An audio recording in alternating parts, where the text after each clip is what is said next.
But let me tell you very briefly about him, and let's get him on then to have a chat with him. He's very, very well known on television and radio, and he's been featured by the national press here in the UK. He's been a recurring guest. He is a recurring guest on the History Channel's brilliant Ancient Aliens series. And I mentioned the Unexplained Files as well. He's a much sought after guest to talk about this subject. He's got a book to come out. It'll be his second book. The first is Forgotten Exodus, the Into Africa Theory of Human Evolution. And his forthcoming book, which will be out next month, is Exogenesis, Hybrid Humans, a Scientific History of Extraterrestrial Genetic Manipulation. And the foreword for that book was written by his friend, the brilliant Eric von Daniken. This is a hugely important field of research, I believe. And I'm delighted to welcome to the programme for the first time Mr. Bruce or Fenton. Bruce, welcome to the programme. How are you? I'm very well, Richie, and thank you for inviting me on. It's a pleasure to be here to talk with you. The pleasure is all mine. The timing is brilliant. And I'm getting a bit of echo there. I wonder why I'm getting a bit of echo. Just before I came on, but... no, there you are. No echo now. Or it's gone. Great. That's brilliant, Bruce. The blip. Just a little blip, Bruce, yeah. What an incredibly fascinating area of research. There's so much we're going to get into today. So many questions. And I mean it sincerely. When I said you were coming on in the last couple of days, I was deluged by well-wishers to say, how you, Bruce, you've opened my eyes to this subject. I love your appearances on TV. Love your first book. Can't wait for your second book. That's a lovely thing. They give me loads of really interesting questions as well. Let's get a couple of questions out of the way, Bruce. Okay. How did this start for you?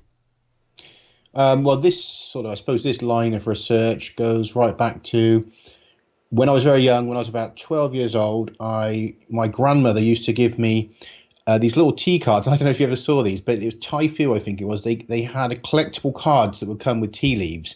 And there was one set of them that was about unexplained mysteries of the world. And each one would have a little picture, like a flying saucer or a Yeti, something like that on the back, right? And then you'd have a little bit of details on the front about the mystery. And that honestly is, for me, where it all started. And it was the full gamut, pyramids, ghosts, psychic powers, they're all on there. And so from then on, I had an interest. But by about late teens, early 20s, obviously got a bit more serious, started reading widely in these topic areas and also having my own strange experiences, including seeing UFOs and things. So it really snowballed into a much more serious, level of inquiry. Let's come back to the to your own experiences, because I can't wait. I think I might have seen something many years ago on the Costa del Sol. I'm not joking or being silly when I say that I hadn't had anything to drink, because people assume you live in Spain, you're on the beach, you must have had a drink. This particular night I was working. Did a radio show, came back, saw something very, very strange. But I've talked about it before. We'll talk about what you saw in a moment. But because a lot of our listeners are like myself, they're fairly new to the subject. Do you want to give us a brief introduction? And you can take as long or as little as you like. You can be as brief as you like. Give us into the ancient alien or ancient astronaut theory, a field of research. How did that come about? What's it all about? Yeah, certainly. And just very quickly, I will respond to something you just said there, which is funny that in our culture, if someone says they see a UFO or anything like that, that they always say, have you had too much to drink? But you think, how often when you're having a drink do you actually start seeing anything? That's a great point, Bruce.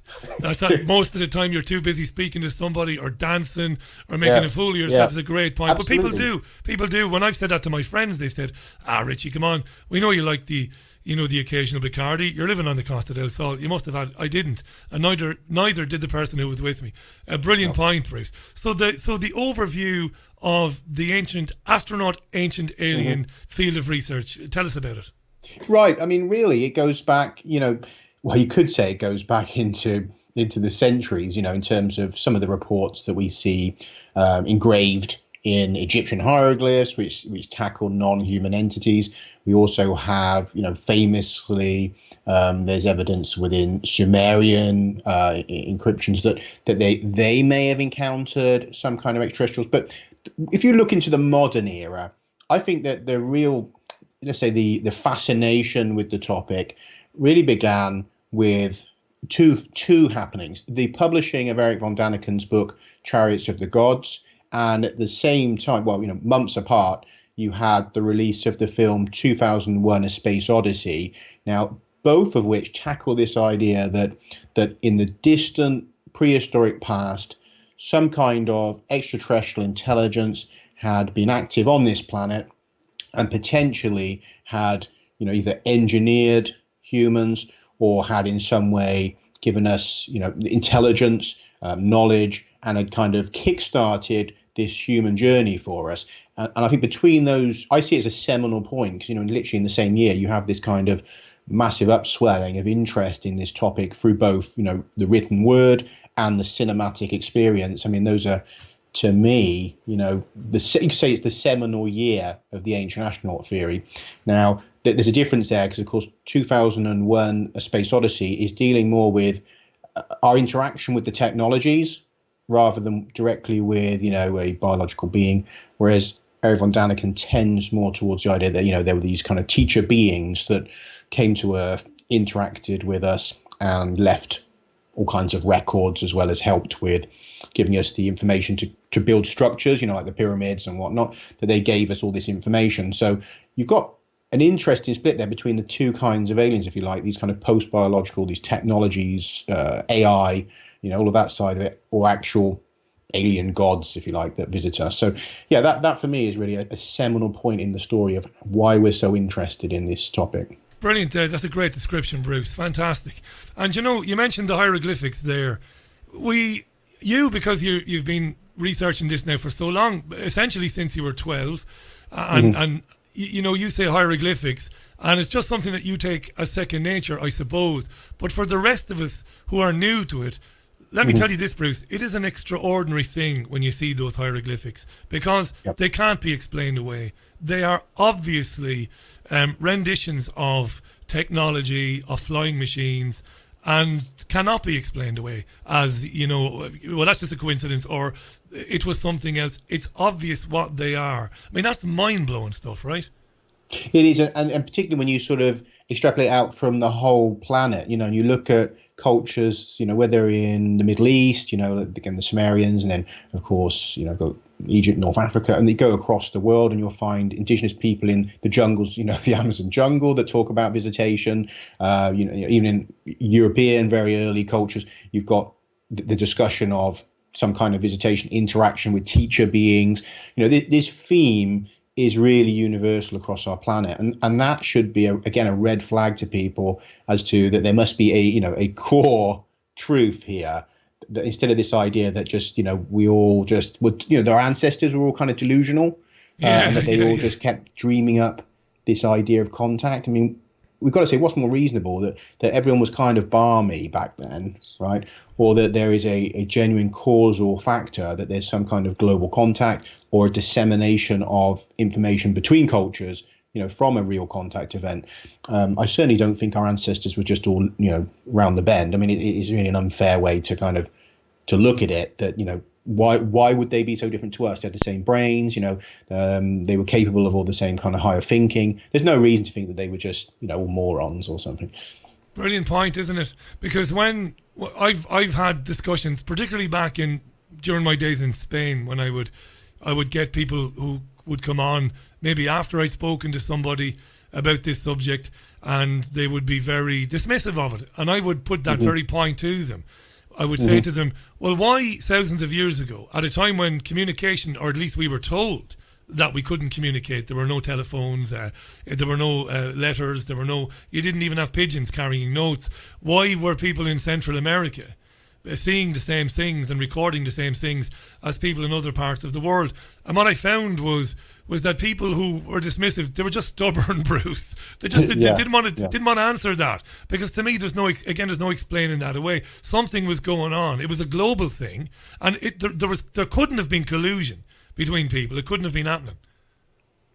It's too simple to simply say it's all word of mouth, because I mean it's the themes are just too similar in case, and descriptions of the objects. I mean, again, we have, say, Native Americans talking about flying shields. In fact, the flying shield is described, I believe, also in an encounter with Alexander the Great's army. They talk about flying shields that are flying down. You also have, of course, we now would think of that. If you look at the flying saucer, obviously it looks like a flying shield, right? So I mean, these ancient encounters also match with modern encounters. Again, with the spheres, which is another popular one, we see a lot of reference to glowing orbs and spheres, right? Which again is a really popular encounter today. And with the Second World War, the Foo Fighters, right? These were mostly a kind of glowing orbs. So we also have to say, well, if they were all delusional, then we're all delusional, because the same things, identical descriptions are coming up in ancient lore and among many cultures around the world as that we see today. So in that respect, there's a continuum, right? So if they were bonkers, we're all bonkers. It's either either. You can't have it sort of just that they were simpler back then, because it's the same phenomena, and it also has a continuity that stretches into the remote prehistoric past. Definitely. Bruce Fenton is our guest, by the way, folks. His new book is Exogenesis, Hybrid Humans, a scientific history of extraterrestrial genetic manipulation. And in a few minutes, we'll talk to Bruce about that. Bruce, if you feel that I'm wasting your time, and it's not all about, what I mean by that is, because you'll be getting questions and it might be a bit simple. There are people listening to this who are new to this and they love it. I want to talk about the book and I want to talk about the genetic manipulation. But you can hurry this along. You can go in any direction you want to go in, is what I'm telling you. But while I've got you, I've got to mention some of these questions, and you can be brief with the answers if you want. Loads of brilliant questions come in for you. Sure. This is a question from Lee, who's in Belfast. And until he put this to me today, I never heard of something called the Gostek Circle in Germany. Apparently, a very ancient solar observatory which predates the pyramids. It was discovered in 1991. Other people asked me to talk to you about, I can't pronounce these names at all, Gantesia on the island of Malta, interconnected temples that couldn't have been built in the way we were told because they only had stone tools to do them. I suppose the general gist of these questions coming in, the Gnostic Circle, are there is an overwhelming amount of evidence that we seemingly were far, far more capable thousands of years ago than we believe we were now. We were capable of doing extraordinary things. And those are just two examples. Yeah. Yeah, there's a wealth of knowledge really out there that points to the idea that we certainly had very advanced understandings of the movements of the planets, of the cosmos, a precession of the equinoxes, the movement of the stars. In fact, if you look at, say, the Maya culture, right, they managed to get down the periods for these planets, orbiting the sun, in some cases down to just, a few hours out or very small amounts of time out. And bear in mind that, we use now like supercomputers and stuff, right, to map these. And these guys are supposedly they're just looking up, from these simple stone observatories, these kind of towers, where they would look up and, watch the sky. I mean, it's sort of astonishing when you find that they are able to track the movement of planets down to, very precise timing. And you also ask yourself, why? Why do they dedicate so much of their culture to this, understanding the movement of the planets and the stars? That there's something else going on here, because it doesn't immediately stand out to you as being necessary, right, for them to just go about their lives. Why do you need to know the precise timing of Mars going around the sun, right? So there are aspects to these cultures which are implicitly mysterious. Another one I'll quickly throw out there as well about the Mayans, which, I mean, it can't help but make you wonder, who they're in contact with, is that they have this calendar system. And of course, people would have heard of the 2012, the long count end date, which became a big, media storm for several years. But that same calendar system has a number of other longer cycles, right? And if you go to these longer ones, one of them is actually just over 63 million years long. Now think about that for a minute. You've got what is considered to be kind of a Stone Age culture, and it has these cycles of time that it's tracking and it's really interested in. One of them, is 63 million years long. They have a word for that. And then there's others within that system which are there's one about 6-7 million years long. And the funny thing about that is we know now that around about 65 million years ago, we have the impact, right, which devastated the dinosaurs and is considered to be the moment that mammals kind of gained control of the planet. Now, isn't it funny that the Mayans have a cycle that takes you back to the beginning of the mammalian takeover of the planet? That's quite amazing. Right? How would they know anything about that? Isn't it a funny coincidence? But if there is someone in contact with them who does know the history of our planet, right, then you start to think, hang on a minute. This looks more like a hand-me-down of knowledge from somebody else that's been tracking this whole darn thing from the beginning. And this is where we talk about the book and this area of research about the possibility that an intelligent life form basically manipulated the human genome. Mm-hmm. Where did that first hit you, Bruce? When did you first start to think about that as a theory? And what was initially for you, what were the clues or the bits of evidence that led you to begin to look into whether that was a possibility? Sure. Well, I'd heard about the basic hypothesis of, alien genetic manipulation from researchers like Lloyd Pye, who's sadly passed on, and also from Zecharia Sitchin, who's perhaps the most famous writer in that field of the idea that we are manipulated. Yeah. So, I was aware of that kind of, the idea and the research. Now, they took kind of different directions on it. Zecharia Sitchin wrote a lot about the Sumerian texts and how they seem to talk about, an incursion by an intelligence which goes on to create humans as a kind of a workforce. Lloyd Pye, he took a broader view. He also refers to Zecharia Sitchin's work, but he went a bit more into the genetics and the possibility that there is signatures in our DNA, including some changes in what's called chromosome 2, a fusion event on chromosome 2. So those were two, probably, I suppose, of the people that really, we could say, introduced me to that idea. But I didn't go deep diving into it. This is going back a few years. Later on, I encountered information, which probably back in about 2013 now, from a contactee, experiencer of strange phenomena, a lady called Valerie Barrow, who's out in Australia. She's, I think, recently released another book. She's still with us, and she had in there this details of a possible incursion in distant prehistory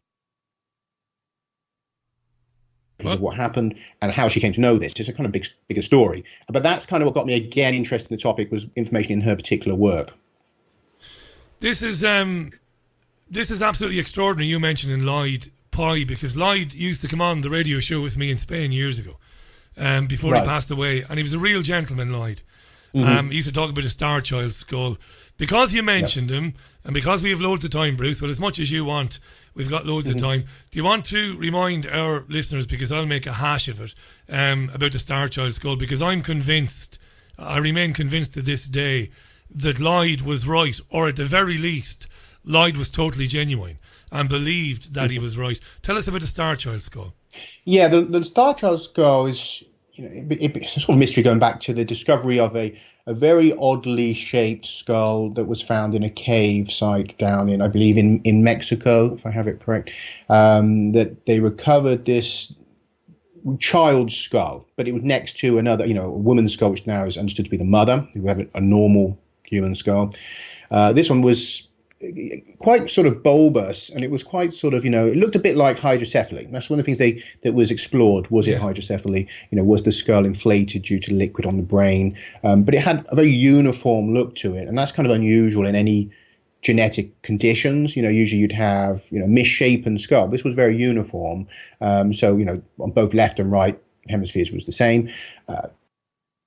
There was aspects to it, like the thickness of the bone was unusual. It was too thin. There was the eye sockets were strangely shaped, and so he became quite convinced that what you had was either directly an alien skull or some kind of hybrid skull, and that became one of the major central points in his research in this kind of ancient astronauts field.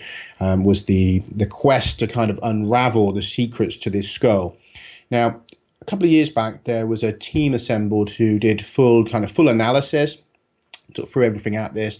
In fact, people look online, they'll find the report, like a final report.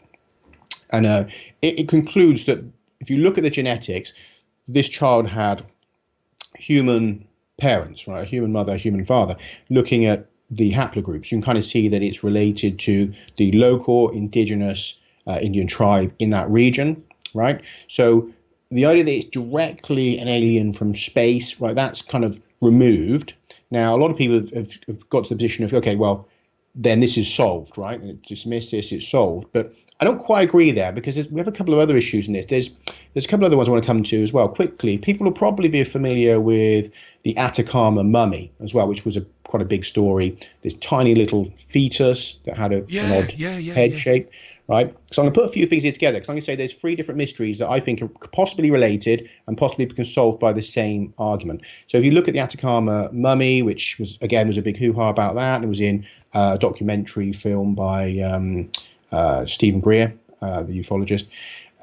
And again, that's when it looked like first it was an alien. There was a lot of talk about genetic anomalies, and then eventually it was kind of resolved that it had human parents and therefore was Homo sapiens and not an alien. Right, but it also had a whole series of almost unique genetic anomalies, and that's in the final paper. It says, although this seems to be human, you've got, blah blah blah, all these different anomalies, and very strange how it's bone that had accelerated growth and all sorts of things.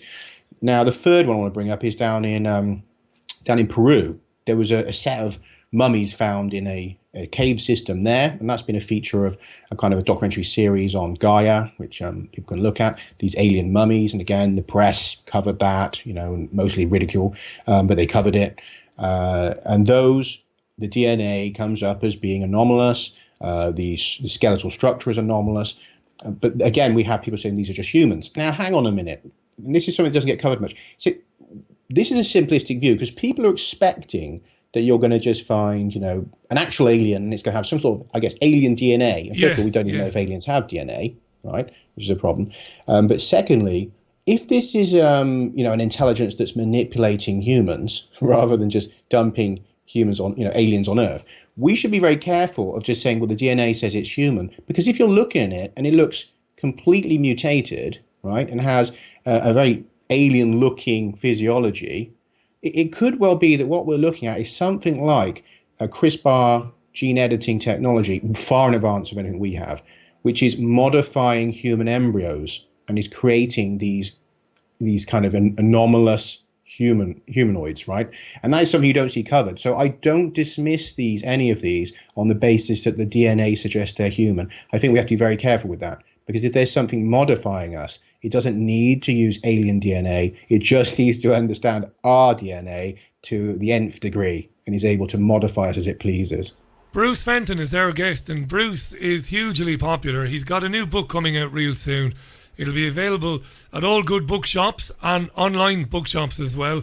It's called Exogenesis, Hybrid Humans, a scientific history of extraterrestrial genetic manipulation. This is incredible stuff. Bruce, the $64 million question. Why at some stage in human development, when we were less developed than we are now, I mean, we think we were less developed, we were more, Neanderthal, we were less mature intellectually. Why would, and this is a great question, and I'm sure there's some really good theories, why would a vastly superior, intellectually anyway, race from either from another planet or from another dimension, what would be in it for that race to seed? I mean, you use some pretty words. I've begun to read the book, by the way, and I'm not just saying this, Bruce. It's brilliant. I'm loving it. I'm about 30 pages into the book. I'm really loving it. So I'm wondering, what would be in it for them? Yeah, I mean, that's a really good question, because one of the things we always hear from, particularly from academic debunkers, is the idea, why would any alien want to bother coming to this, crappy little planet, and why would they be interested in us, and all the rest of it, which is obviously it's kind of a dismissive thing from the academics. But I mean, it is a good question that, why can we theorize on this? Now, one of the things that I'd start with is that assumes that we had a natural evolution on this planet up until point X, right, when an alien race found us and starts manipulating everything. Now, I say point X is day one, that 4.5 billion years ago, this planet was seeded, right? And that this has been an ongoing project for that intelligence from the beginning. Now, if you look at it like that, that suddenly changes a lot of the arguments that the mainstream give us about why it's ridiculous that aliens could find us. It's a vast universe. How would they have found our planet? Why would they suddenly do this? But hang on, if they started the project from the beginning, they don't need to find us. They've already been here. They've been here the whole time. That this is their project of manipulating a planet's development, the organisms on it, to a point which is useful to them in some way. Now, there's an academic, I think it was an academic paper came out where they said, if there was anything useful on this planet to extraterrestrials, it's most likely to be DNA codes, because we have all this evolution going on, that there may be things amongst the plants, animals, all of us, that there's certain codes of DNA that form over evolutionary time, which are useful to them. Also, they are shepherding life in a certain direction, which again suggests to me that there's an end game where either the planet or life, aspects of life on this planet, become useful to them. Now, one of these, and this is quite an extraordinary one, so hopefully people can sort of hold on to their hats with it, is quite recently there was a leading astronomer, or astrophysicist, I think he might be as well, but a leading astronomer who brought out a paper with a couple of colleagues, and in that he talks about the post-biological progression of life. Now, for anyone who's not familiar with this, even amongst humans today, there's a kind of a drive towards superseding biology, right, and moving to post-biological systems, transhumanism, right, this idea that, we can merge with machines, we can upload our brains into computers. Now, if you look in sort of space sciences, you'll find that a lot of these guys, they think that out there in the universe, probably 90% or more of extraterrestrial intelligences have probably become post-biological and have now merged with machines or have become extinct and left their technologies behind, robots and AI ships that are scouring the universe. Now, this is kind of interesting because this is the first time I've seen recently where an academic has kind of voiced something that I've wondered about and I think is to do with this possibly. And that is the idea that what if a post-biological intelligence decides it wants to go back to being biological? Right? Because it's decided it doesn't work out being just some echo in a silica network, and it wants bodies and it wants to return to the biological world. Now that's a kind of creepy thought, because to do that, it could farm a planet. It could create, shepherd a race up to a point where it says, right, they're ready. Now plug them into the machines and we'll download. If that's the case, look at what we're doing right now, because we're right on the cusp of a load of technocrats who are trying to push us into merging with machines in this AI network. Could it be that they are shepherding us towards this download? I mean, these are kind of things we have to question, because, the idea that aliens just are like us and they just want gold or water, it doesn't make sense. There has to be something far more complex and something far creepier going on, I think, in reference to this. And it's funny you say that, because a number of people, including David Stanford, who's a regular listener, and I know he's a big, he takes a big interest in this subject. He tweeted slaves, and a number of people have said that, slaves, people as slaves, but not in the traditional way that you might think of, as slaves walking around a field while you're being whipped or screamed at by somebody, but in some other way. A number of people have said that as well. That's a really interesting point you made there about we're rushing headlong now into a world. I mean, we've already seen the papers from Massachusetts Institute of Technology. We've got the first digital tattoo ready to go for people to say that they've had this injection or that injection or this inoculation or whatever. And we know that Musk's company, correct me if I'm wrong now, but they've got a chip that's ready for the brain, haven't they? Where the brain can connect to the internet. It's ready to go, and they're testing it on people. And to me, and it sounds like to you, Bruce, it doesn't sound very nice. Doesn't sound very good at all, It's concerning. I mean, if you look at, if anyone follow what I just said there, it's very concerning. The idea that we would be merged with the machines, and that they, feel that this is some kind of almost like an essential progression. I mean, we have people like Elon Musk are telling us that, AI is a deadly danger. And so the best way to tackle it is to merge with AI, and all this sort of strange kind of thinking. And obviously, like you say, with the Gates and these other technocrats, really, that they're building this infrastructure. Like, we've got the 5G networks, which I'm not going to say that they're connected to the current events, but what I will tell you is that concerning is that they allow for this Internet of Things that we keep hearing about. Now, if we are to take chips into our bodies, which clearly is one of the agendas, and to make us more merged with machines. The Internet of Things clearly is meant to include us as things, right, with embedded technologies so that we are part of this 5G network of things. Now, that is going to progress. That's not going to stop there. It's obviously not going to stop there. The idea that we're going to be merging more and more of these machines until the AI is fully online, regulating our lives, and that we become merged with the AI is a stated agenda with many of these sort of, these billionaire technocrats and the organizations that they're in. Why is that? Why is that rush? I mean, is there an intelligence somewhere behind this? With which maybe they have an agreement, that they need to shepherd us into this to pay back what they've got. One of the things I used to love when Jim was alive was, on occasion when he was bored, he would phone me on Skype just for a quick chat. And not long before he got ill, I was speaking with Jim, and it's amazing you just said what you just said. Jim was saying about consciousness in the future being downloaded, our consciousness being downloaded into a device or into a machine. And I said, what do you mean, Jim? And I understood kind of what he meant. And Jim said, did you ever watch Buck Rogers in the 25th Century? And of course I did. And it sounds like, Bruce, that like me, you'd have loved all those sci-fi shows yourself as a kid. I loved it because I had a big crush on Wilma. But it was a brilliant show. And he said, Richie, Tweaky the robot always carried around one of the elders of the society, like Dr. Theophilus, who was basically a consciousness, a living thing, but inside a kind of a round, kind of a computer-like disc, and Tweaky would carry him around. And I said, yeah. And Jim Marr said to me one day, he said, I see that happening in the future. I see them finding a way to get us out of our physical bodies and into something like that, Bruce. Wow. I mean, why not, right?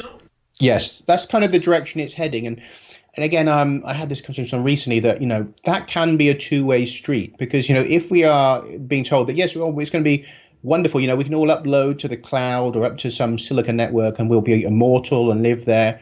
Is there something that's going to be downloading back down? And that's why, again, I go back to this. Yeah. I strongly suspect it's a two-way thing, that this is some Faustian deal that's been done where, these clearly there's something around the planet. Like, we have the anomalous aerial phenomena, we have the abductions, we have all these interactions. Now, is the intelligence behind that?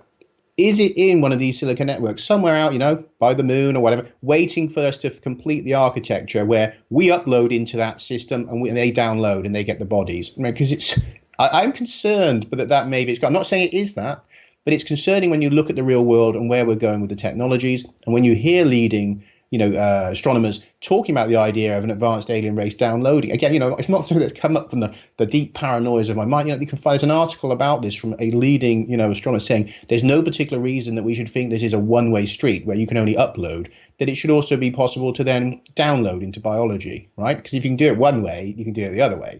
So this is something that I think we need to look very closely at. Why are we being shepherded into this idea of the great upload? Where we all leave our bodies and go off into the cloud. I don't think that this is being done for, the good of you and I or anyone else listening to this show. I mean, that's pretty clear. Certainly not. Exogenesis, Hybrid Humans, A Scientific History of Extraterrestrial Genetic Manipulation. That's Bruce Fenton's new book. It'll be on the shelves in a few weeks' time in all good online bookshops as well. And I have to say that it's very readable, and Bruce lays out in a way that you can engage with, which is very important for any writer, why he has come to believe the genetic manipulation theory, and he's added a lot to that.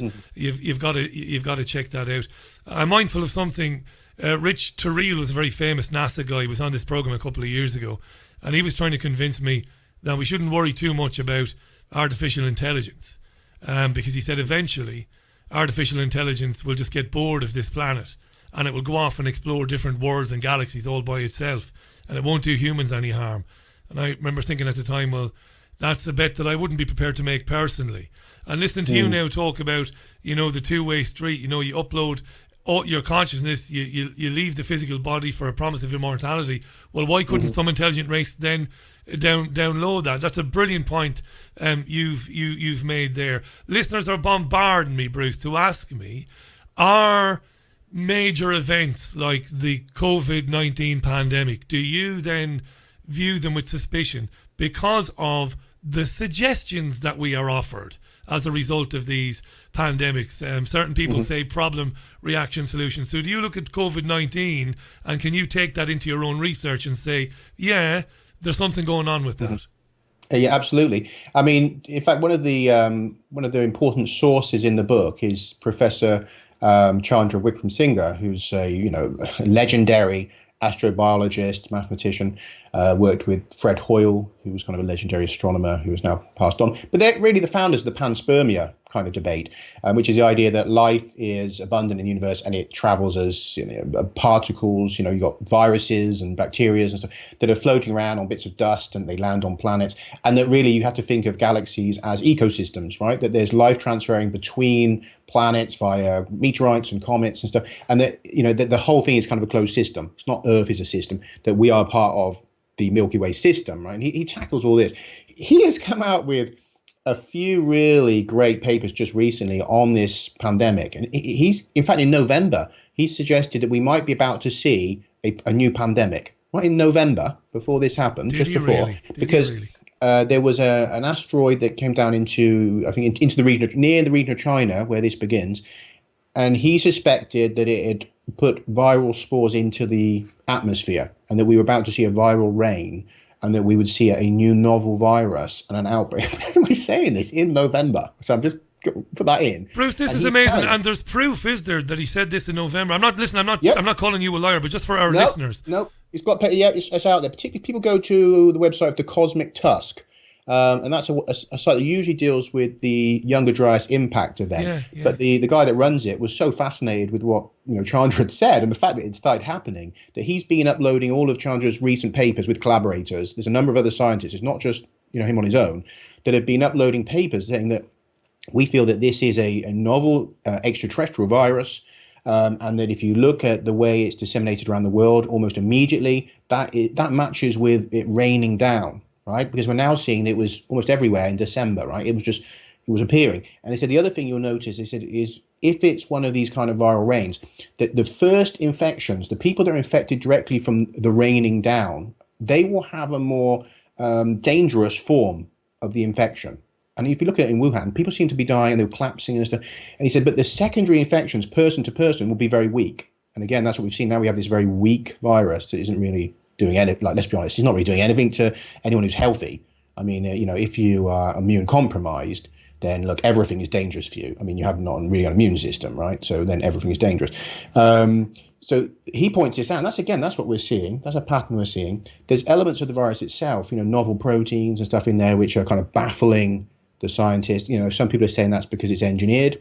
I don't know, right? I'm not in a lab, where I can test that. But I can understand that's a possible, or that it's something that's being rained on us. And again, whereas he says, panspermia, natural panspermia, we have to also look at what directed panspermia. That's an intelligence that is working around this planet, doing things. Now, could it have modified a virus and then rained it down into the upper atmosphere and allowed it just to come down onto us? That's something that I am very suspicious of, because that fits very well with what we're seeing, that rather than it being engineered in a lab, has it been engineered by someone a little bit more, higher up the food chain, and it's rained it down into the atmosphere? So it does mesh. And I talk about this in the book. If people read it, they'll find that, not specifically on the current pandemic, but I talk about the impact that viruses have had on human evolution, which is enormous. In fact, Chandra kind of explains that it may be that the biggest driver of evolution are retroviruses, which infect life on the planet. They load in new DNA information into you, and they cause these sudden shifts, sudden mutations. Now, what is this virus doing to us? I mean, we don't know yet, but there's evidence it may be affecting the testes, semen, the reproductive elements of humans. It's kind of weird. It's a kind of a weird coronavirus. It's weird and scary, and the response to it, not just by governments, but the response by ordinary people, the way they've tucked their tails between their legs and just taken everything that they're told, is very scary, Bruce. Very much so, isn't it? Because it's meshing with the other agenda we just talked on. This rush towards technology and letting technologies monitor us and be part of us and chips, and so the two things are meshed, right? But it's amazing you say this. Base Ninja, great. I love the names of my Twitter followers. Again, long time listener, and is very interested in this. He's sent me Busy sent me a video, and I think I've seen this in the last couple of days. In Israel, it's not just happening in Israel, but microchips for children for their safety have been developed, are developed, and are ready to go. And in the news today, we've heard from the European Union saying that there needs to be. First of all, the European Union said we need to have summer holidays this year. So, of course, that sounds brilliant, Bruce, because we're all fed up of being in lockdown. But then, of course, they said, well, one of the ways that we can do that is we can basically get some sort of alignment with the app, get the apps all working together, get everybody on their app, using their fingerprint technology, and we can follow people and see where they're going. And, of course, also today, the Home Secretary Priti Patel said again, nothing is going to change really until we have a vaccine. And national media presenters like Ian Dale have been saying nothing is going to change when we get a vaccine. Now, I'm not anti-vax. I'm all for safe vaccination. If you can develop a vaccination that prevents a nasty disease, but if it doesn't do any harm and if it doesn't have harmful chemicals in it, I'm happy if it can be proven to be safe. But we know that a lot of researchers like yourself who do have credibility, they're worried about the vaccine itself being part of this transhumanism agenda. Absolutely. I mean, for a start, look at the favoured choices for the vaccine, both in the US and the UK. They're these experimental RNA vaccines, right? Never been used. No evidence ever that they are, effective and safe, for a start. Yeah. And yet those have been chosen as the favourites. Yeah. Now that in itself should make people a little bit suspicious. Why is a completely untested kind of vaccine technology, none of which have ever got the FDA approval or anything, are being used? Now, if you look a bit closer at some very recent research in RNA, what you find is that they transferred RNA from these types of I think it was a kind of sea snail, right? And what they found was that when you transferred it into another one, it had aspects of the memories of the previous organism, right? Yeah, so if you'd I think they were shocking them, and then you would transfer the RNA, and then the other snail would be conditioned, so it would respond, without the shock, because it was familiar with what was happening. It would respond in the same way or faster to any shocks. It would understand what was going on. So there was a transfer of memories through RNA. Now, are we going to not question why are they wanting to put this RNA in us? Because remember, RNA, DNA, it carries information. What is the information that's going to be in there? What does it do to us? Is this like with the when you have organs transplanted? We know again that people seem to have memories, and not just memories, but they have skills that manifest, right? We've had people that they say they have a kidney put in or something, right? And then they find that they can play the piano when they couldn't before. That's right, Bruce. Yeah, I've read this over the years. Strange stuff. Yeah. Now, we've not lost Bruce. 17 minutes past 6. Are you still there, sorry, Bruce? No. Yeah, I'm still there, yeah. So Thank God, I thought you dropped out. Go ahead. Did you get, so the RNA vaccine, I question it on that grounds. I think we need to ask, what is it they're trying to do by loading in this information, this RNA? And again, a number of people on this program over the years, sensible people, credible people, have suggested that it ties in with the agenda to merge us with technology, with machines. Bruce Fenton is our guest. Wow, this is flying by. Bruce has got a new book. It's called Exogenesis, Hybrid Humans, A Scientific History of Extraterrestrial Genetic Manipulation. Lots and lots of people on the show today for the first time who've been followers of Bruce. That's great. Bruce has been seen on the History Channel's Ancient Aliens. He's a recurring guest there. Many programmes featured in the Telegraph and in the Mail.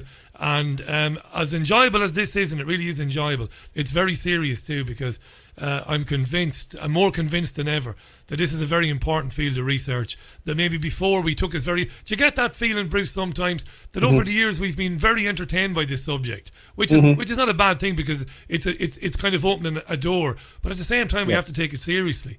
Rather than just be entertained by it. I want to ask you, because we're going to, I reckon we're going to go as close to 7 o'clock as we can, and there's loads to talk about with you.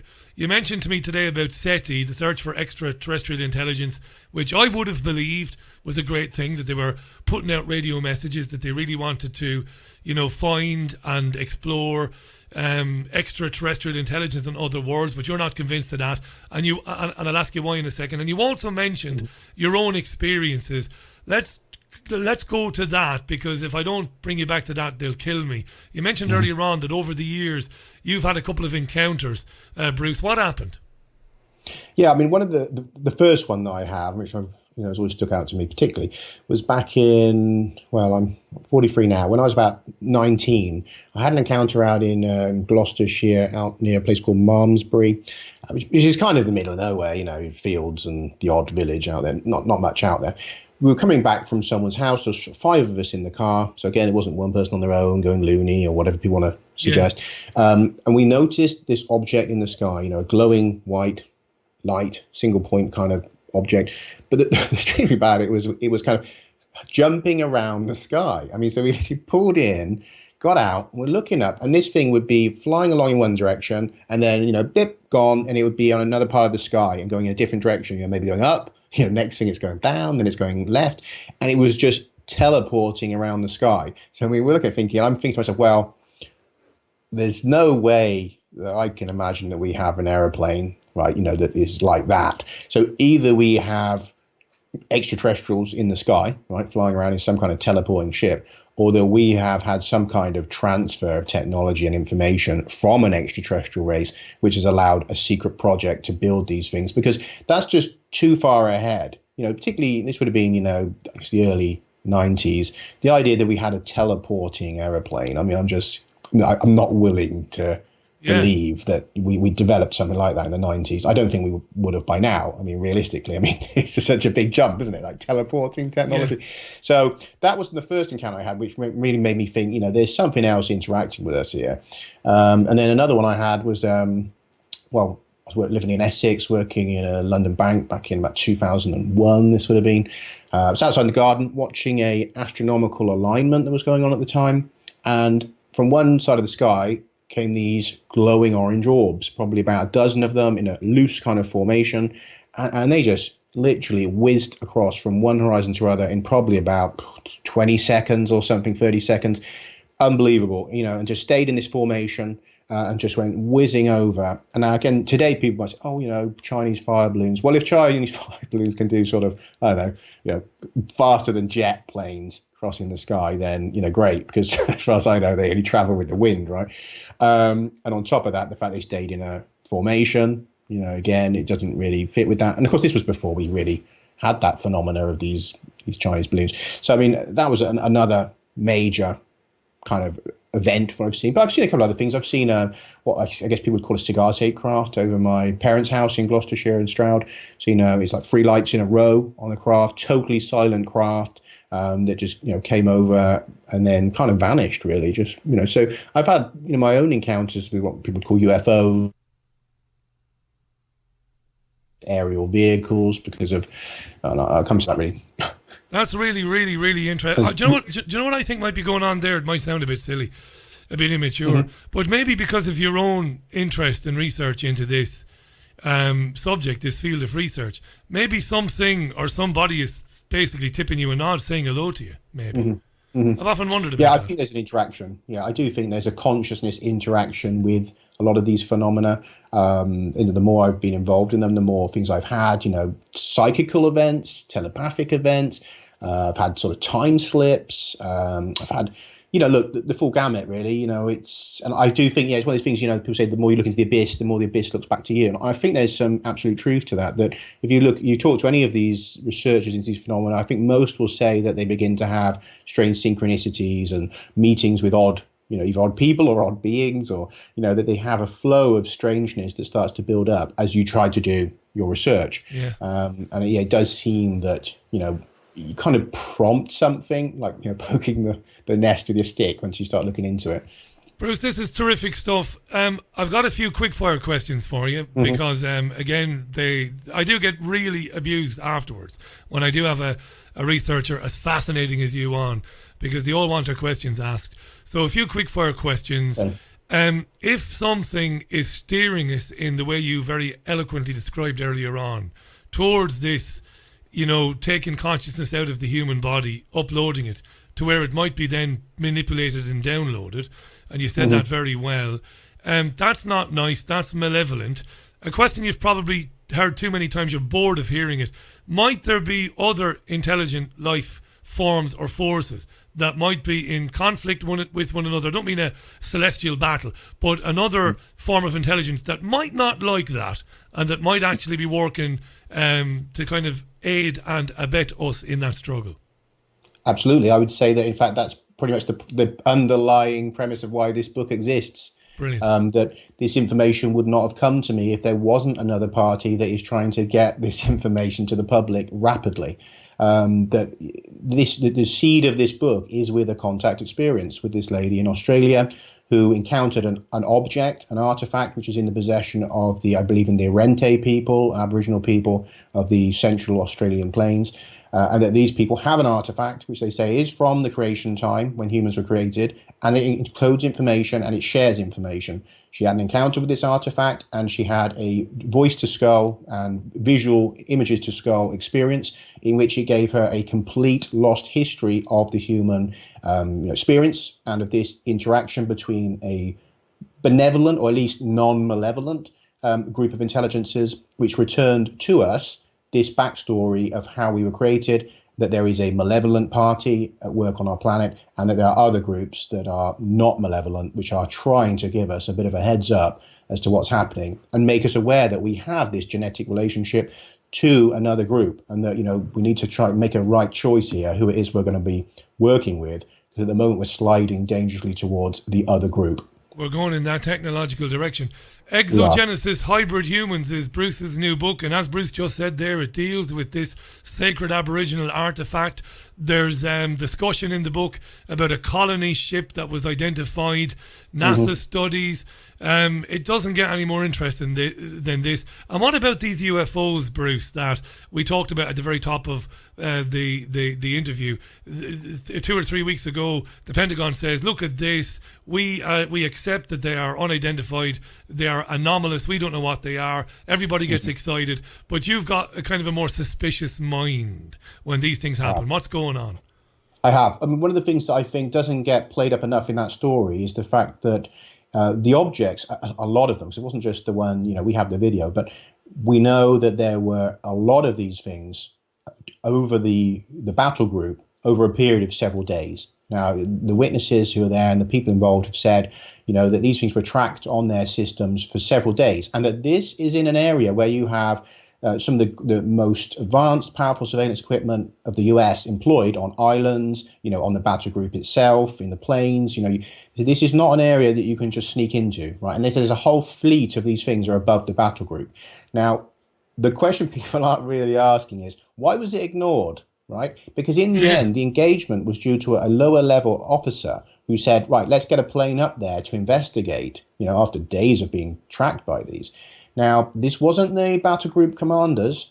Now, what I suggest is that there is an official or an unofficial policy where you ignore these things, because to engage with their existence and attempt to engage them makes it very obvious that the military are not in control, that the human technology is not sufficient to protect this planet. If they dominate the skies and have air superiority over everything we have, who is in control, right? And this is something that the hierarchy on this planet does not want you to think about, that, if they engage and these things can just teleport around or go I think they showed they went from 80,000 feet to sea level in like a second, right? There's no way that we can combat those. They have air superiority. They have full spectrum dominance. We are not in control. What do you think of people like Jacques Vallée who talk about these things coming from other dimensions, not necessarily from other galaxies, maybe interdimensional things? I love this as a theory as well, this idea. Yeah. I love that Interstellar with Matthew McConaughey. I love all that. What do you think of the interdimensional aspect of it? Yeah, I think that what we have is probably a blend of more than one thing, that we have an interdimensional aspect, and this is shown by the fact that, objects appearing out of nowhere, literally manifesting in front of people, crafts that turn from orbs into helicopters and, and vanish.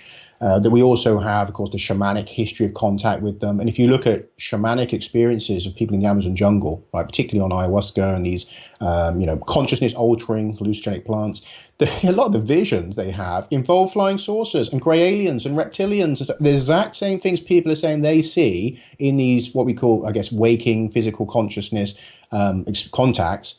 The shamans are seeing those in the altered states, right? So it looks like these things are permeating from some other realm. Yeah, they're not as implicitly physical as people are assuming, because they're both in the visions, interacting with people, and in our skies. So they seem to, stride over like a bridge, between those two realms. I also think we have. Sorry. No, go ahead. No, go on. It doesn't bear, the interruption doesn't bear. I'll say it in a second. Go ahead, Bruce. Yeah, I was going to say, and also I think we have, clearly in the book I argue that we have had extraterrestrial visitation, but I think we also have to say that we have what we call crypto-terrestrials. That is, there are entities, beings living alongside us on this planet, underground, under the oceans, and in our skies, that have been here since the beginning. So we have the full gamut of crypto-terrestrial, extraterrestrial, and interdimensionals. How amazing. And I'm going to say this, I'll nail my colours to the mast, because I've always been agnostic about this particular subject. But because of what I've managed to learn from the books that I've read, the book I'm reading now, your own book, and the very many researchers I've listened to, and speaking to Eric von Daniken, your friend, of course, what I absolutely believe now is that these phenomena are real. I'm convinced of it. I'm convinced of it because it's Occam's razor, isn't it? Ultimately, they exist. They do exist. They're all over the world. Going back generations, going back millennia, we've seen these things, the greys, we've seen the reptilian things, we've seen right across cultures, and there is no collusion amongst people. We are seeing these things, so I believe they are real, and I'm nailing my colours to the mast. I don't mind saying that. As to what else is going on, I don't know. Now, a priest said to me once, a former priest, he left the priesthood, really nice guy. I won't name him, but a really lovely fella. He left the priesthood to get married. Good for him. He couldn't reconcile being a Catholic priest. He had to go and get married. And he was listening to me doing a radio program one night with a researcher, a ufologist researcher. And he said to me, even though he left the priesthood, he's still a big believer in God, or at least in a divine creator. And he said to me, Richie, I wonder, do the very interesting and very learned researchers, do they ever in the dark of night consider that what they're talking about is God? Is the creator, and he might be listening. I'm not sure he'll be listening today. He might listen later on, but he might say, "I've been listening with great interest now to Bruce, and Bruce talking about the celestial battle. Would Bruce be open to considering that, however technological these things might be, that you might be talking about good and evil? You might be talking about a benevolent creator and something dark. What do you say to that?" I think that if we look at particularly the Abrahamic religious systems, I think that those have grown out of a lot of the information that's actually in this book, really. That if we go back to the beginnings of this story, it does deal with a conflict between two different groups, which are not just one being, and another kind of being, but groupings. That we have a whole, what you might think of, I suppose, almost like a Star Trek, Galactic Federation type side, which is, I would say, has provided the information for this book, and that is why I have this information. And then another group which seems to be allied with a type of entity, for want of a better word, the word that comes up for them a lot is Draco, right? And that they seem to be some kind of interdimensional, highly malevolent consciousness, which has created things like the tall greys and the reptilians and these others that are themselves malevolent, and that they operate all around in our solar system, well, not just our solar system, in our galaxy, in different spots, and that there has been a cosmic war between these two different alliances. And right now we seem to be sitting in the middle of a kind of cold war where there's a kind of a standoff, and Earth is being used almost like as a 5D chess game between these parties. That's kind of the sense you get. And if you read the book, they'll see why I'm saying that. And I think that the Draco would definitely mesh with what we call demonic or Satan, or that they are the archetype for that. And the archons, of course, again, with the Gnostic, I'd say I'm a Gnostic thinker, that the archons, again, come into that context as the Draco, the archons. And on the other side, we have what seems to be a group called the Elohim, which seems to be a higher angelic type consciousness, which interact with these benevolent ET. And amongst them, there's all kinds, silica entities, robots, humanoids. It's not a simple story that, we've been given here, and that I try to tackle that as best I can in the book. I'll come a little bit, obviously, before we run out of time as well, a little bit to what's the core arguments in the book. But I mean, that yes, the short answer is yes. I think that we are dealing with the source for these religious beliefs in an extraterrestrial, interdimensional context. That religion has kind of grown out of this, has given us a way to understand these visitors and these craft and these wars and all this stuff. And we have built this religious system so that we can go about our lives at the same time as coping with and interpreting all of this high strangeness. And we are talking about the new book, Exogenesis, Hybrid Humans, A Scientific History of Extraterrestrial Genetic Manipulation. Bruce Fenton and Daniela, is that right, Bruce?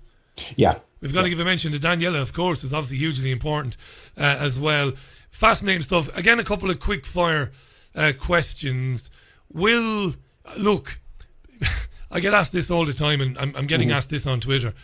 Do the super successful bloodlines, and by bloodlines we mean royal families, we mean financial families, DuPont, Rockefeller, we could be here all day long. Are those hereditary power? Yeah. Are those people aware, do you think, of what's been going on? Are they somehow clued into it? Because, again, that's a question that's coming through loud and clear today.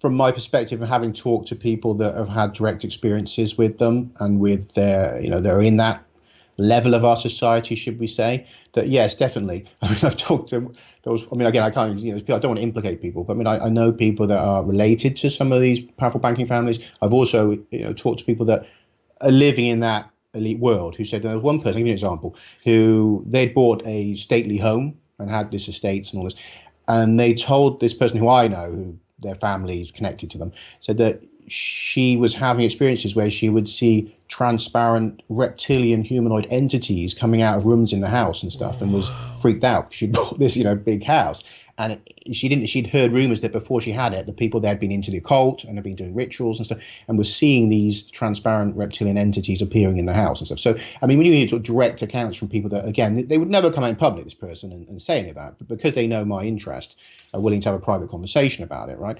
And there's another connection of mine who has, again, a family member has a huge estate in Gloucestershire, and they kind of found out that there was a connection to a weird occult group involving members of the royal family, rituals that are going on with that. So again, when you read about it in someone else's book, like David Icke's work or someone else's work, it's very abstract. But when you talk to people and they're telling you this, right, and they're reasonable people, and you know that they have those connections, and they're telling you it seems like that's actually going on right now in these houses, then obviously adds another dimension to what you already suspect to be the case.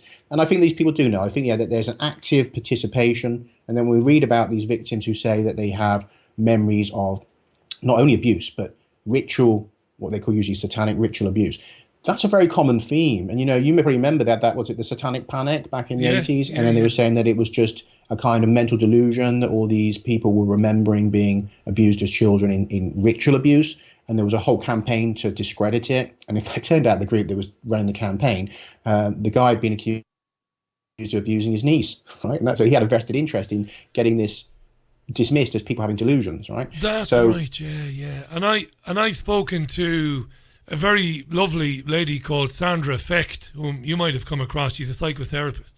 And she began hearing some stories from, they're not stories, horrible accounts of these rituals from her patients, and went on her own exploratory journey and found, again, around the world, stories, no collusion whatsoever, stories from people who talked about these rituals. And you made a very good point there. The satanic panic thing was a way to kind of tell this false memory syndrome. They even blamed the psychotherapists of the day, didn't they? Of creating it, of creating the whole thing rather than it coming up. So people have to look at that again. I would say look back at those cases and look back at the fact they're still happening. We're still getting, recently, I saw a case, BBC News was talking, there was a guy that had been abused in a, I think Catholic homes, and he said that he was taken to places and abused by powerful figures in ritual abuse. So, I mean, these claims keep coming up. You may remember the Ted Heath thing, wasn't it? That the Wiltshire police chief said there was so many of these different accusations, from completely unconnected people that were saying it was ritual satanic abuse. And he said we would have had to have acted on it if he was still alive, because it was sort of mind-boggling to think that these people would have independently come up with such extraordinary stories. You know, because you might have one person do it, but to have several people say, well, it was ritual abuse. And because you mentioned David, who's an old pal of mine, I've got to mention one thing that's very important.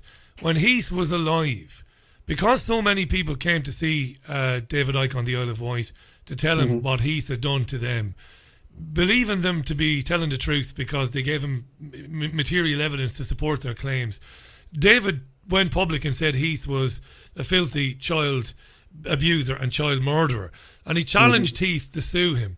Now, I remember asking a barrister some years ago who had no interest in David Icke, who had no interest in anything esoteric or anything otherworldly, and I spoke to a barrister in London, and I said, I talked about that, and the barrister said there was no reason in the world why Heath wouldn't have sued David Icke. At the time, David had money. David had money. He had BBC money. He was a man. He wasn't, ridiculously wealthy, but he had money. And when you have money, you don't libel somebody, because if you've got money, if I had £1 million in the bank and I said tomorrow, oh, that Bruce Fenton, he's a shoplifter. He goes into his local supermarket and he steals stuff. You're going to sue me, Bruce, because you are not a shoplifter. Heath never went near David Icke. Didn't want to know about it. And I always thought, Edward Heath was a murderer.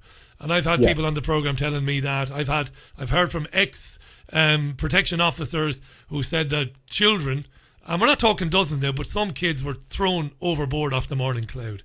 That's what they were up to. No doubt about that. Yes. I mean, this is the darkest element of all of these research topics, that, in the end, people from very different angles end up stumbling onto this fact that there's an element of this core cult, that is involved in a ritual communication, or at least in their minds, that they believe they're in a ritual communication with an entity or an intelligence which is non-human.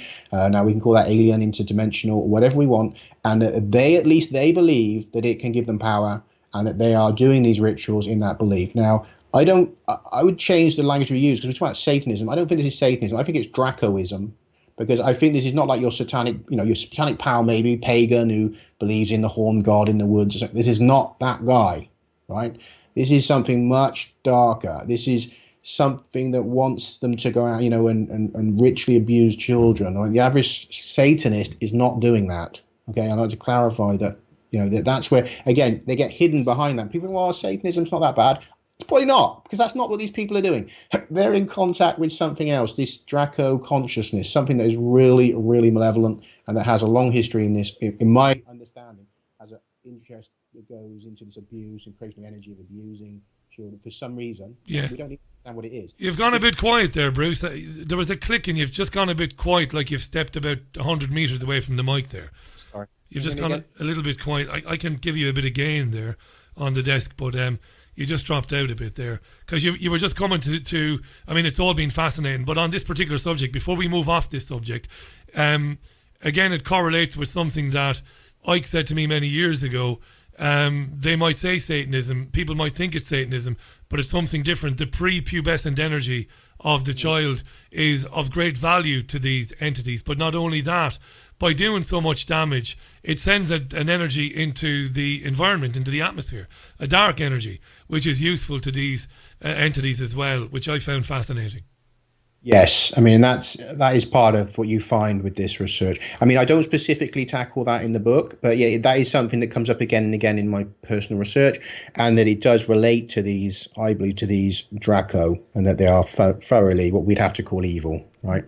I know that we haven't got too much time, so I was going to say, should I tackle a couple of the core bits of evidence from the book? That absolutely, Bruce, because we've got about 10 or 11 minutes left, so of course you do present empirical evidence in the book, and there are a couple of points of evidence that you want to reference now, which will be of huge interest to our listeners. The Exogenesis, Hybrid Humans, A Scientific History of Extraterrestrial Genetic Manipulation. Brand new book. It's out in a couple of weeks' time. We'll tell you before Bruce goes where you can get it. The evidence, Bruce, the irrefutable evidence. You found some.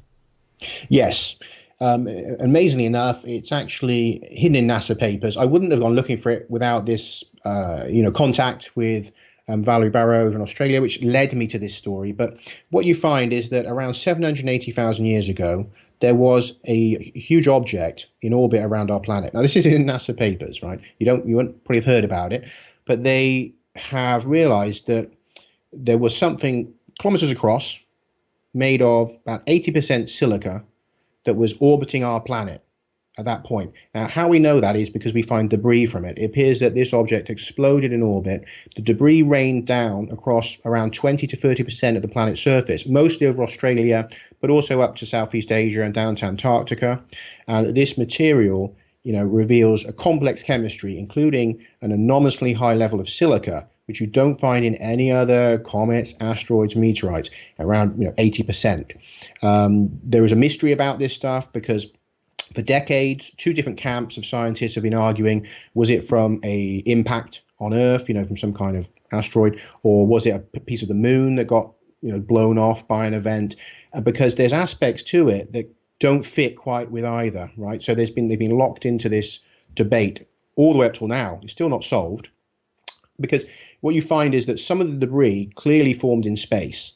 They've got these parts that are called australite button tektites, and they rain down just over southern Australia.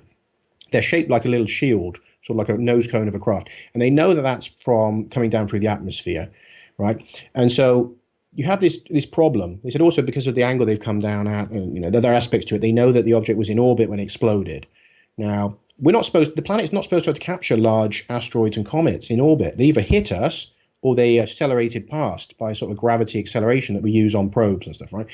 So that's the first problem. They don't really know how could this thing ended up in orbit. Now, the second thing is, it's got an anomalous composition, highly silica, and then we find that in these fragments, there's hard vacuum bubbles inside it. So they know that they formed in space, that they weren't knocked off the planet, back up and, pulled back down, which some have suggested, that they formed in space, they've got vacuum in them, they've rained down across southern Australia.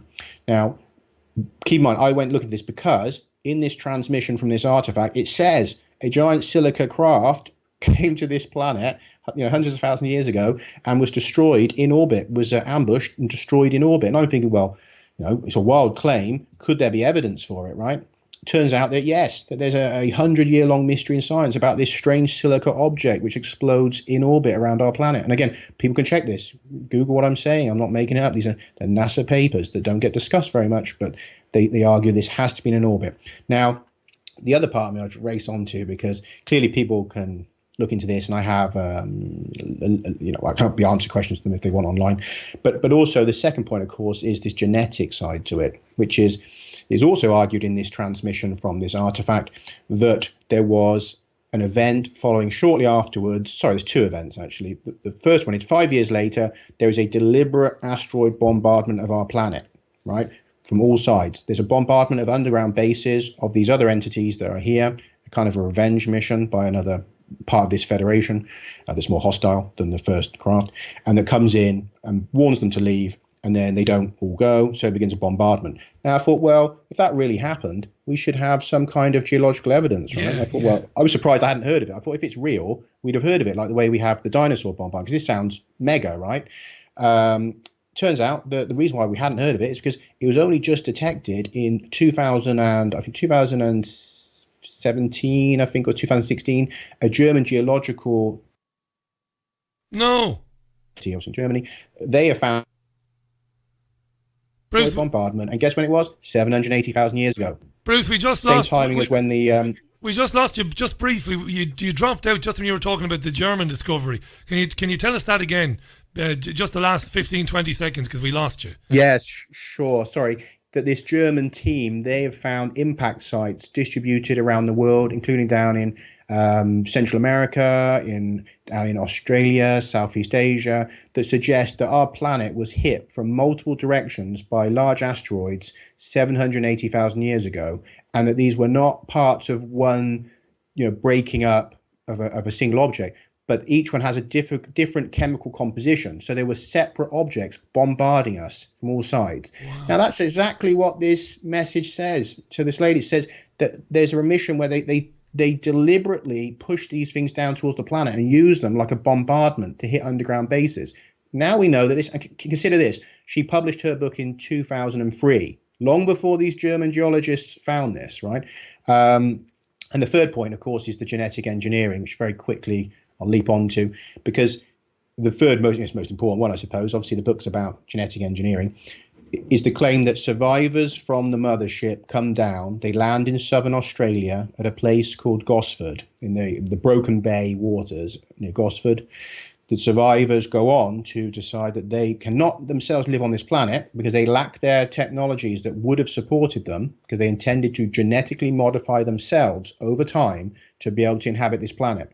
They're now not completed that process. The air is not right for them. The radiation's not right for them. The food, they're having a lot of problems. They're dying, right? They're dying from viruses. They're dying from the incompatible food, all sorts of stuff.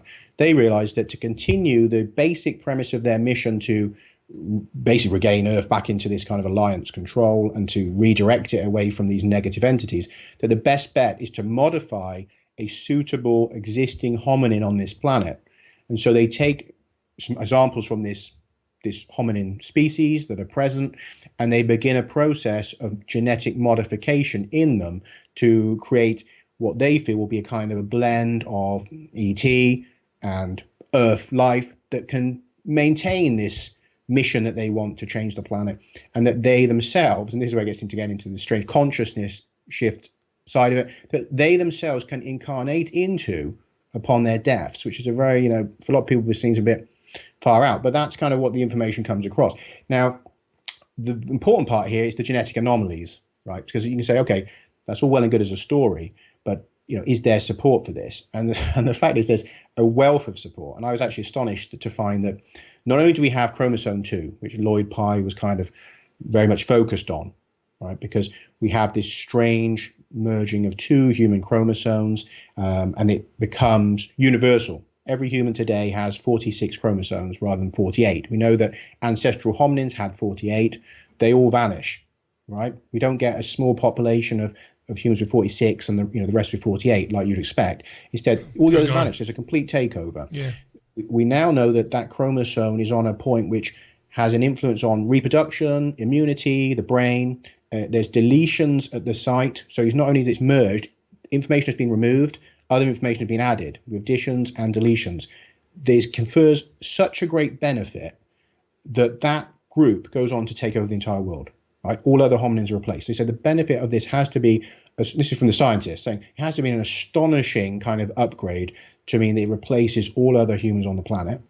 Now, it's not just chromosome 2. Now, very quickly, I'll whip through a couple of others just so that gives people a sense of this. I found another paper where there is a scientist talking about how we have this sudden appearance of a brain gene from non-coding DNA, what's called junk DNA. It says this brain gene just seems to appear fully formed out of the non-coding material, right? Just appears magically, and it confers astonishing benefits to the neocortex. There's another one where a scientist says we have a brain gene, a crucial brain gene, which appears to be a segment of a longer gene that looks almost like it's been cut out, copied and spliced in. As he says, Xeroxed. It looks like it's been Xeroxed, put back in. And again, we know with genetic engineering technologies we have, CRISPR, and all these things, that we can do that. You take a segment of a longer gene and put it back in. And that's exactly what they're finding in the human brain genes. The last one, and very quickly I'll add this before I let you query me, is something called human accelerated regions. And now these are the ones that really, for me, going back just within the last 10 years, they found these segments of code only in humans where you have, I call it, highly conserved non-coding DNA sequences which have been suddenly rapidly accelerated in fairly recent evolutionary time, i.e. after the split from all the other primates and hominins, that we have them uniquely in us. And he says that they ran the numbers on this, and he said, okay, what was the chances that we would see this level of acceleration in these usually unbelievably stable regions that almost never change?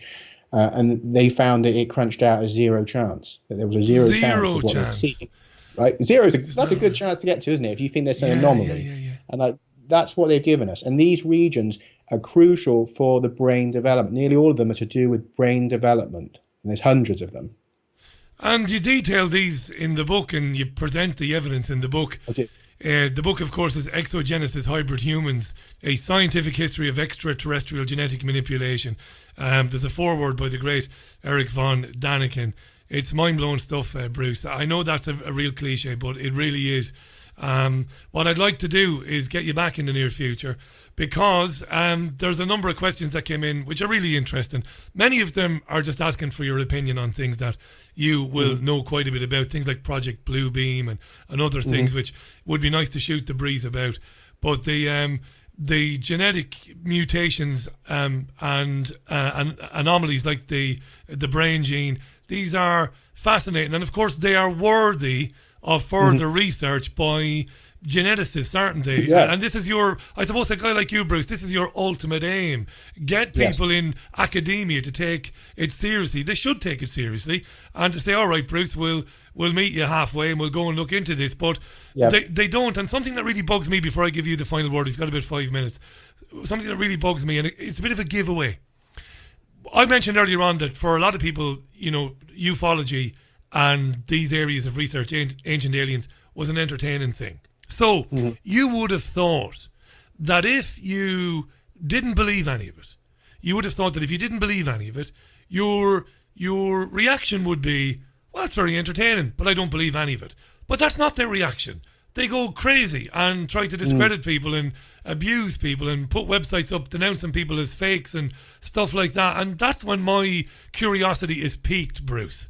They really do go mad, don't they? When people like you question Darwinism and you put forward your case, which is a very lucid and very academic case for why you see it differently. Yeah. And rather than engage with it, they tend to scream abuse, ad hominem attacks, and run away, right? Yeah, I mean, you have this problem. I mean, again, I had with the last book as well a problem, which you mentioned. I did the Forgotten Exodus, which wasn't about aliens. It was just about questioning the story, the evolutionary story of humans. And what I found is either, scientists will either just, ignore you, vanish, whatever, media will suppress the story. I had an article pulled from Forbes. It was pulled within hours. No way. In lightning speed. That was published by a scientist, legit scientist, biologist. And I think he was astonished because within hours, someone senior had spiked the story and had it removed from the Forbes website. So, I mean, I cannot get onto those kind of websites with this. There is definitely a power that doesn't want this story known. But when you get the alien side, you either get either the absolute attack or the let's just say nothing and hope he goes away.